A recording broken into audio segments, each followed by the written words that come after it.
ప్రేక్షకులారా, లలిత్ కుమార్ ప్రతి ఇంటర్వ్యూలో టీవీలో ప్రతి దగ్గర యేసుప్రభు లేడు, ఆధారాలు లేవు అని అంటాడు. మిగతా వాళ్ళు అందరూ ఉన్నారంట, ఆయన లేరంట. మరి ఈయన గ్రంథాల్లో ఉన్నవారు అందరూ ఉన్నారంట. ఈయన ఎంత అజ్ఞానంతో మాట్లాడతాడంటే ఈయన అజ్ఞానం దూరపరచడానికి వీడియో చేస్తున్నాను, చూడండి ఎవరు ఉన్నారో ఎవరు లేరో మీకే అర్థమవుతుంది. లేడు లేరు లేడు చరిత్రలో లేడు లేరు లేడు లేరు లేదు బరాబర్ లేరు. కానీ అక్కడికి వెళ్ళేటప్పుడు నాకు చెప్పింది ఏంటంటే, యేసుక్రీస్తు అని ఆయన నిజంగా పుట్టారు, మన పాపాల కోసం మరణించారు, శిలువ మరణం పొందారు, ఆయన రక్త ప్రోక్షణ వల్ల మనం అందరం పాప విముక్తులం అయ్యామని చెప్పారు.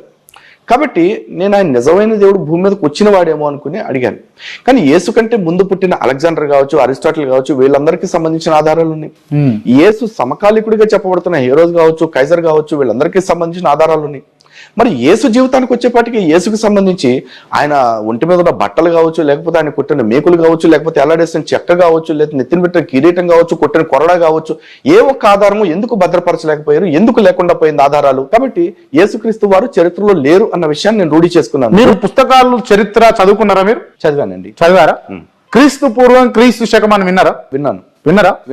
ఎవరిని ఆధారంగా చేసుకుని క్రీస్తు పూర్వం క్రీస్తు శకం అని పెట్టారు? ఎవరిని ఆధారంగా చేసుకున్నారు అంటే, సామ్రాజ్యవాద దేశాలైన బ్రిటన్ లాంటి దేశాలు దాన్ని సృష్టించి తమ ఆధిపత్యం లేడు లేరు లేడు చరిత్రలో లేడు లేరు లేడు లేరు లేదు బరాబర్ లేరు. మరి యేసుక్రీస్తు లేడు, చరిత్రలో లేడు అని లలిత్ కుమార్ ఎంతో గట్టిగా చెప్తున్నాడు. లేడు లేడు లేడు లేడు అని. మరి ఉన్నాడు ఉన్నాడు ఉన్నాడు అని బైబిల్ చెప్తుంది. అలాగే కొన్ని గ్రంథాలు కూడా చెప్తున్నాయి ఆయన కోసమని.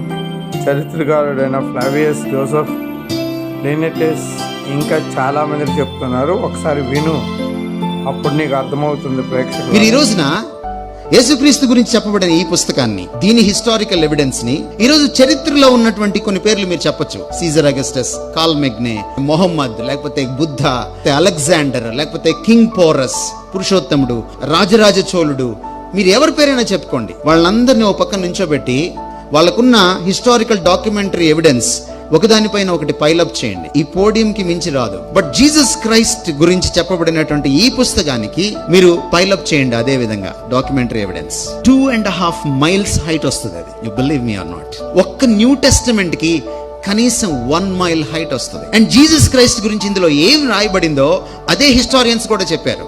And they are not Christian historians. They are Jewish historians, Greek historians and Roman historians. Flavius Josephus, Tacitus, Thucydides, Pliny the Younger, etc. etc. Bible ఏం చెప్తుందో యేసుప్రభు గురించి వాళ్ళు చెప్పిన విషయాలతో మ్యాచ్ అవుతుంది. మీరు ఈ రోజున యేసుక్రీస్తు గురించి చెప్పబడిన ఈ పుస్తకాన్ని, దీని